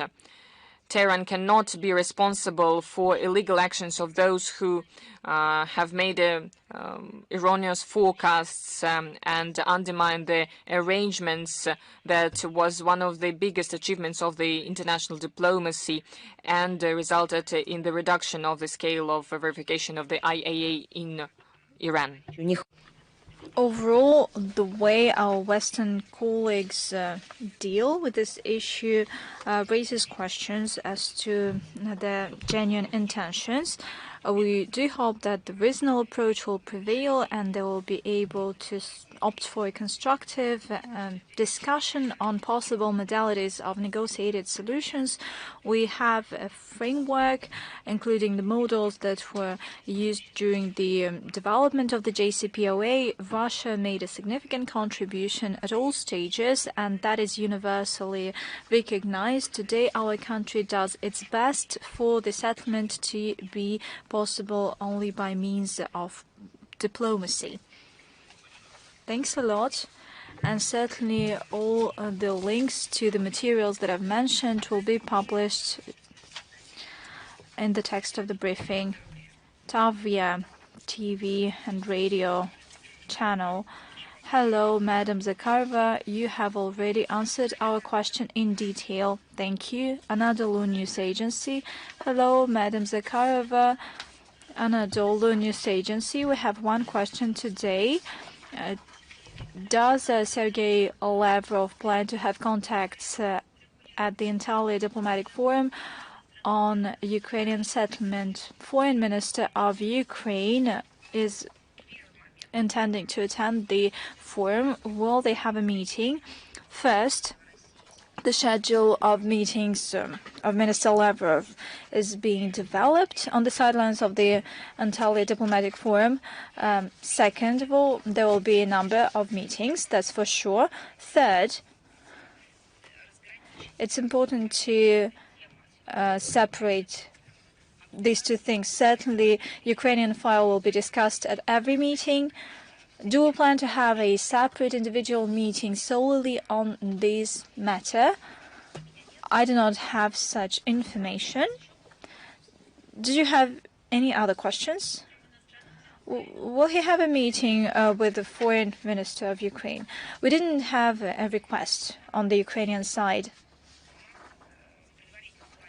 I can say in preliminary terms that the meeting with the host country is being prepared, namely the head of the Foreign Minister of Turkey, and a host of heads of foreign ministries of various states, and that will attend this conference. Everything is being just developed and drafted. We will brief you in more detail a little bit later. The Moscow Post. Hello, we have one question today. This topic has been raised in part. How does the decision of the Trump administration to impose tariffs can affect relations with the EU and the CIS? Do your colleagues have preliminary assessments? I believe that it's too early to talk about specifics. In more broad terms, I can say that these developments reaffirmed the need to further develop integration within the EAEU and the CIS.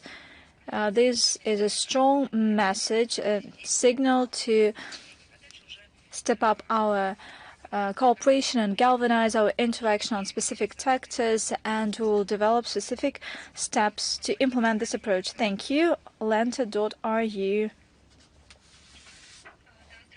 Hello, we're here with us, and we have one question.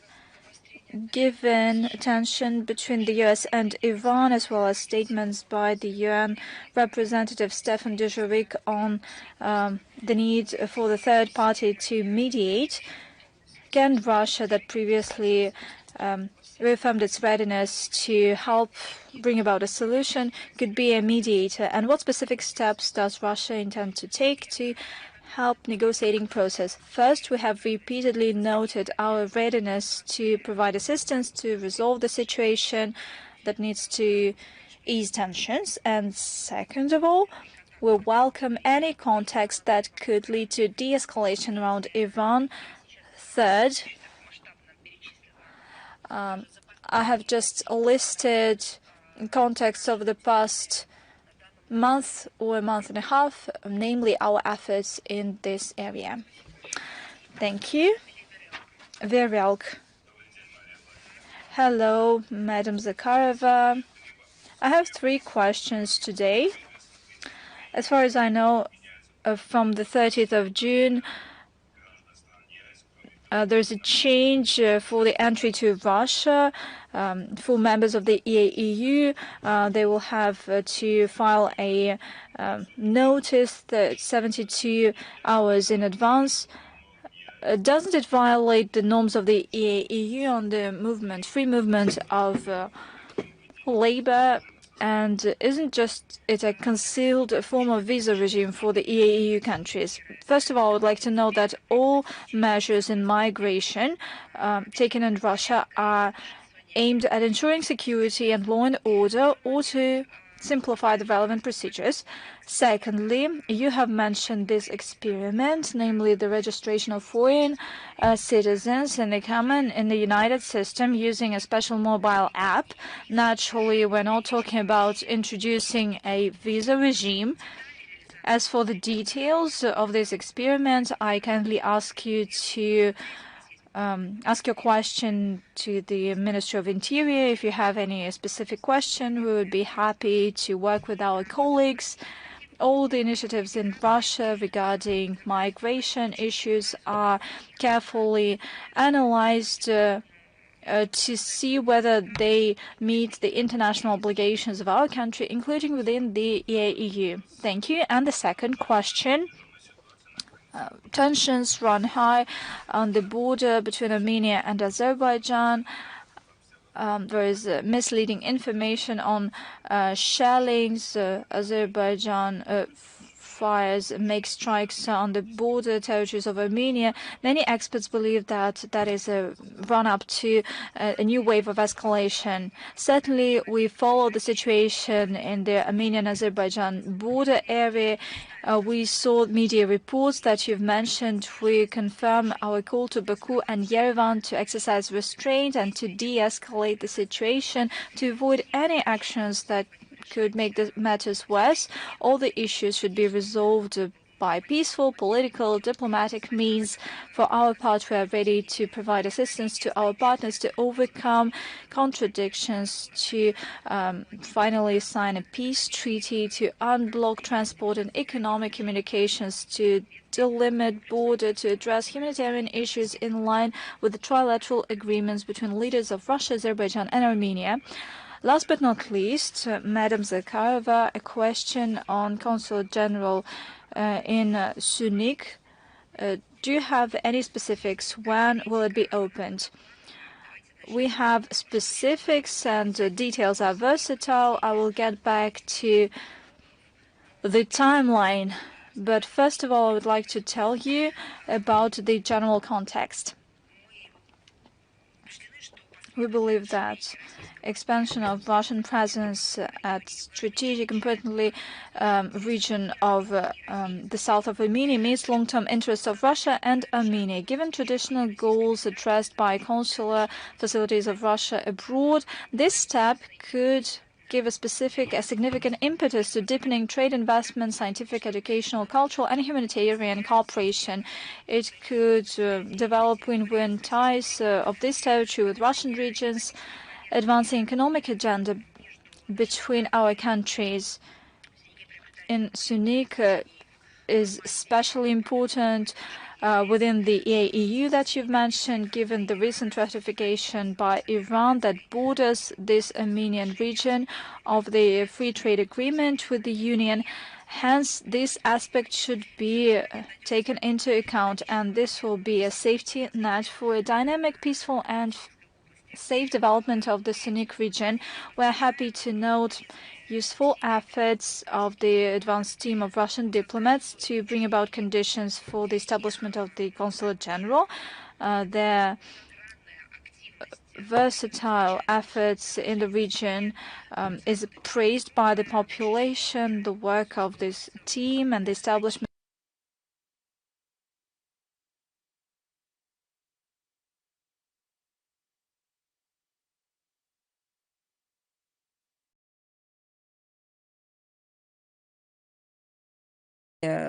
подробно обсуждались сторонами, а именно министрами иностранных дел России и Армении 21 января в Москве в ходе консультации заместителя министра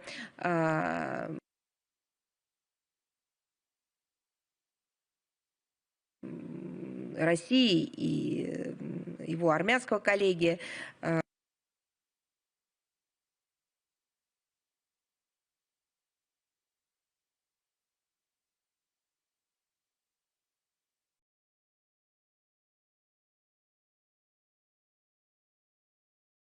20 марта эта тема поднималась. И мы рассчитываем, вот теперь уже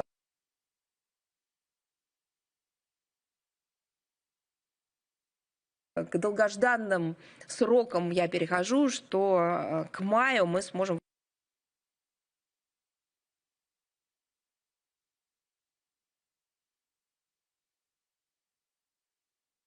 выйти на конкретные договоренности по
срокам открытия нашей консульской точки.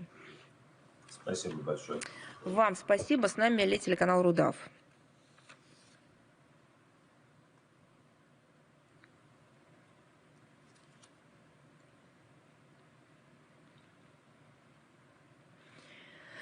Так, Рудав не слышу. Вернемся позже. С нами ли автор И?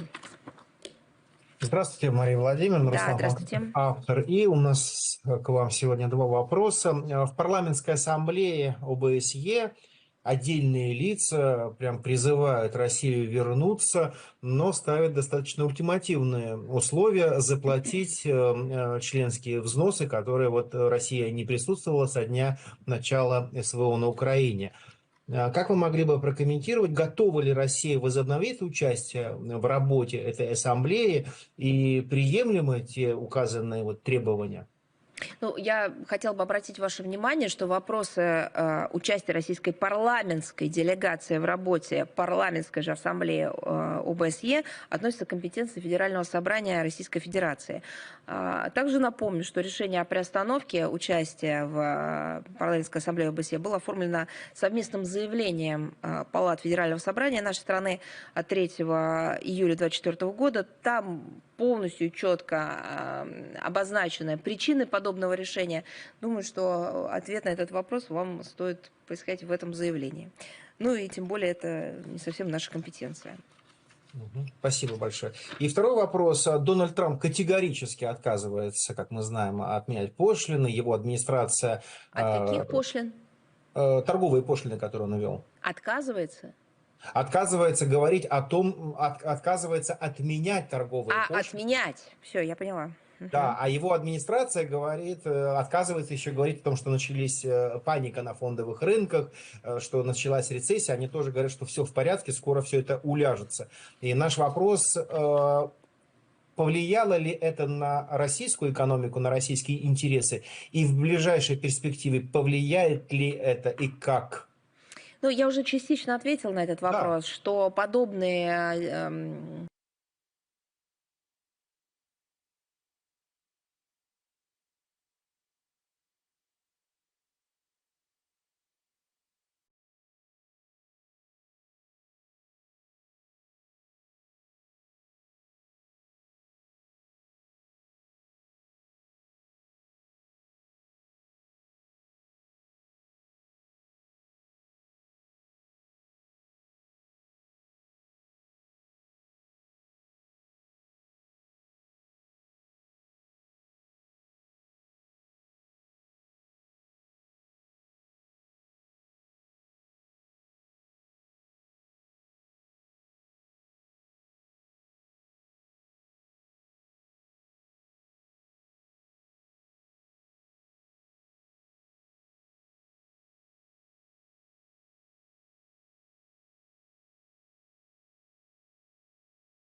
consistently calling to strict respect of sovereignty, unity, and territorial integrity of Syria, we have been guided by a principled approach,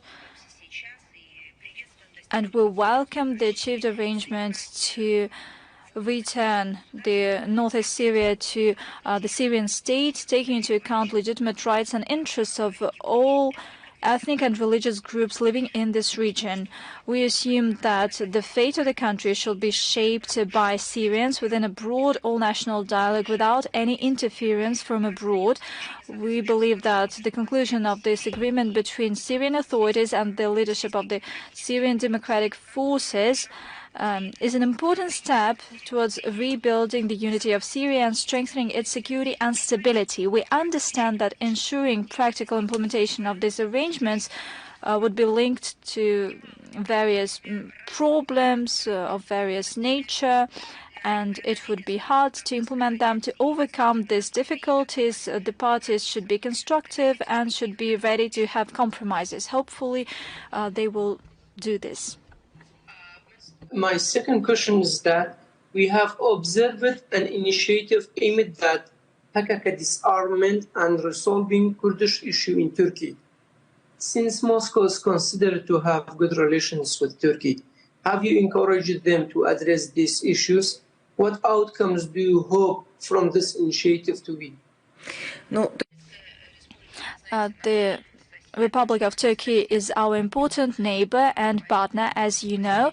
That is why what happens there is of concern to us, and we believe that it is their sovereign affairs. We respect the right of Ankara to shape independently the way they resolve the domestic situation. The Russian position remains unchanged, and it reflects our principled view that we need to build honest bilateral relations. We do hope that Turkish authorities will take efforts that will achieve inter-ethnic accord and will stabilize the security situation both in Turkey and outside Turkey. This is my last question. Tensions between Iran and US have been intensifying, with Tehran stating that they will not reach any agreement with Washington as long as they threaten military actions in the absence of an agreement. How do you view the situation between them? And from Moscow's perspective, how could this issue to be solved? You know, I do hope that I have commented on the Iranian nuclear program today repeatedly, and I have commented on the relation between Iran and the international community, the illegitimate pressure exerted upon Iran. I would just add to that that, first of all, we need to highlight and once again repeat that it is illegitimate and unacceptable for the enemies of Iran to use military means to achieve their goals. Lately, we've heard messages and signals on prospects of diplomatic settlement, and I believe that they should be taken into account. We note that any context that could lead to de-escalation around Iran should be welcomed. As for what specific things Russia does, I've already named them, a number of consultations in bilateral, trilateral format at the level of Deputy Foreign Minister, at the level of experts over the past 6 weeks. Thank you. For your time, thanks for your Спасибо answers. большое. Have a nice day. Спасибо вам тоже.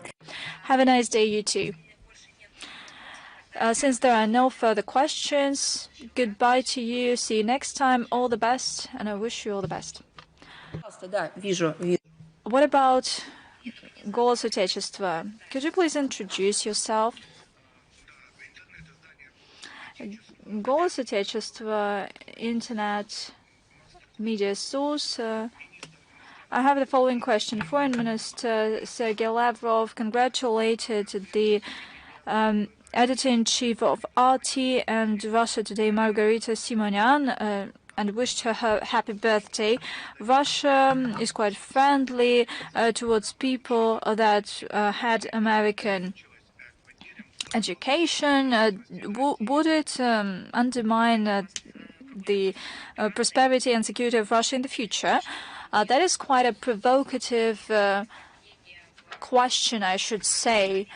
Do you think that, do you have any doubts regarding the civic position and professionalism of editor-in-chief of RT? Neither have we. But there is a threat to national security, and it exists. Why are you asking this question? In what context? Referring to what? She's the editor-in-chief of the Russian TV channel.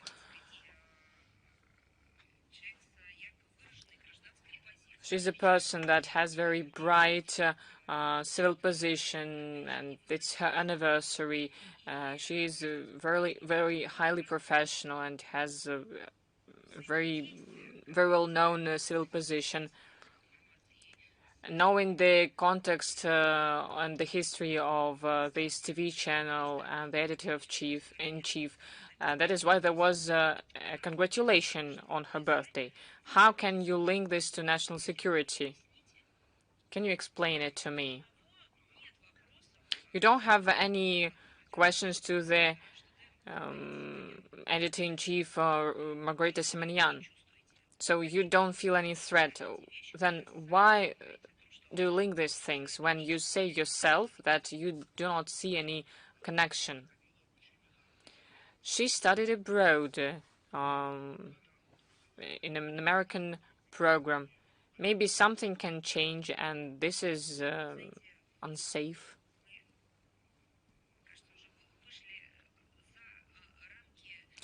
I think we have exceeded the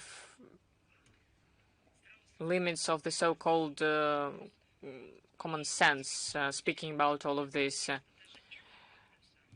Not regarding the context of this issue, but I think that we should formulate everything that we're speaking about based on the presumption of guilt, facts.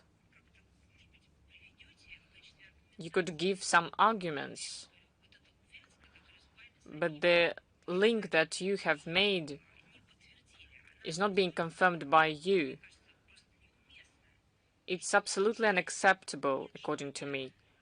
That is why I don't have any desire